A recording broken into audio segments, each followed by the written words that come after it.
মেয়েরা পর্দা করা ছবি ফেসবুকে দিতে পারবে কিনা? পর্দা করা ছবি যদি হয়, একদম সত্যিকারের পর্দা যদি হয়, নাক মুখ সব বন্ধ, তাহলে এটা ছবি ফেসবুকে দিলেই কিনা দিলেই, এটা দেওয়ার কি যুক্তি? এটা দেওয়ার কোনো যুক্তি আছে?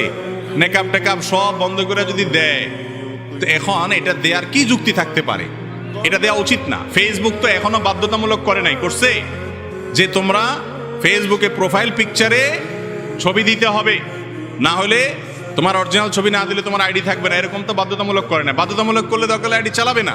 তাই বলে একজন মুসলিম নারী তার চেহারা, তার সৌন্দর্যকে অন্যদের সামনে প্রকাশ করবে, তারা দেখে তাকে নিয়ে বাজে চিন্তা করবে, এইটা কোনো মুসলিম সম্ভ্রান্ত নারীর দ্বারা সম্ভব হবে না। যাদেরকে নিয়ে অন্যরা বাজে চিন্তা করলে তাদের কিছু আসে যায় না। নিজের ইজ্জতের ব্যাপারে যারা এতটুকু আত্মসম্মান বোধ নাই, এই ব্যক্তির কথা ভিন্ন। অতএব মহিলারা বিভিন্ন ফুল বা অন্য কোনো কিছু দিয়ে রাখতে পারে। আর যদি আপাদমস্তক পরিপূর্ণ ঢাকা ছবি দেয়, যে ছবি থেকে তার শরীরের কোনো অঙ্গ প্রত্যঙ্গ বোঝা না যায়, তাহলে সেক্ষেত্রে গুনাহ হবে না। কিন্তু প্রয়োজন ছাড়া এটা না দিয়ে অন্য কিছু দিয়ে প্রোফাইল পিকচার চালানো যায়। আর যদি ফেসবুকে গেলে ফিতনায় পতিত হওয়ার আশঙ্কা থাকে, তাহলে নারী হোক পুরুষ হোক, সবাই নিজেকে ফিতনা থেকে মুক্ত রাখাটা জরুরি। আপনি নিজেকে কতটা কন্ট্রোল করতে পারবেন সেটা আগে নিশ্চিত হবেন, তারপরে ওই জগতে ঢুকবেন। এরপরে প্রশ্ন হলো, ফেসবুকে মেয়ে বন্ধু রাখা জায়েজ আছে কিনা?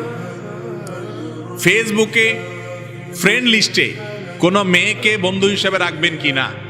এর উত্তর হলো, যদি কোনো মেয়ে বন্ধু আপনার ফেসবুকে অ্যাড করেন, তার সাথে চ্যাটিং করার সুযোগ তৈরি হবে, সে কমেন্ট করবে, সে লাইক করবে, তার আপনার পোস্টে সে লাভ রিয়্যাক্ট দিলে আপনার ভিতরে উতাল পাতাল শুরু হয়ে যাবে, এরকম আশঙ্কা যদি হয়, তাহলে সেক্ষেত্রে ওই মেয়ে বন্ধু নিজের ফ্রেন্ড তালিকায় রাখা জায়েজ হবে না।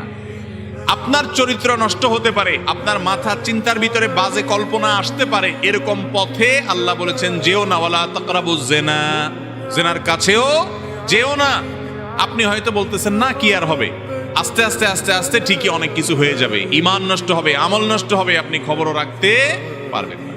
আর যদি এরকম না হয়, আপনি চিনেন জানেন সিনিয়র কোনো মানুষ বা এমন মানুষ যে ফালতু কোনো মানুষ না, আপনি জানেন শুনেন বুঝেন, এবং তার সাথে আপনার বন্ধু তালিকায় থাকলে আপনার লেখা, আপনার বক্তব্য, আপনার ভালো ভালো পোস্ট সে দেখবে, তারটা আপনি দেখবেন, সেও ভালো মানুষ, এরকম উদ্দেশ্য থাকে এবং ফিতনার ভয় যদি না থাকে, তাহলে সেক্ষেত্রে এটা জায়েজ আছে। মনে রাখবেন, ফিতনার আশঙ্কা যদি একটুও থাকে, একজন ঈমানদার তিনি নিজেকে কোনো অবস্থাতে অসতর্ক করবেন না, তিনি সবসময় সতর্ক করবেন। দুনিয়ার ব্যাপারে আমরা কোনো রিস্ক নেই না, কিন্তু আখিরাতের ব্যাপারে আসলে ইবলিস আমাদেরকে বলে, আরে কি হবে, কিছু হবে না, দিনই বইন কোনো অসুবিধা নেই, এরকম বলে বলে ইবলিসে কি করে আমাদেরকে নিচের দিকে নামায়। খবরদার, ফেসবুকে মেয়েদের সাথে তাদের কোনো পোস্টে রিঅ্যাক্ট করা, কমেন্ট করার ক্ষেত্রে ব্যক্তিগতভাবে আপনার মনের ভিতরে কোনো ফিতনা আসতে পারে, এরকম কথা লিখবেন না এবং তাদেরটাও অ্যাকসেপ্ট করবেন না। যদি কোনোটা একটু বেলাইন ভাব দেখেন, ওটাকে ব্লক লিস্টে পাঠিয়ে দিবেন, যদি ঈমান আমল ধরে রাখতে চান। চেষ্টা করবো তো ইনশাআল্লাহ।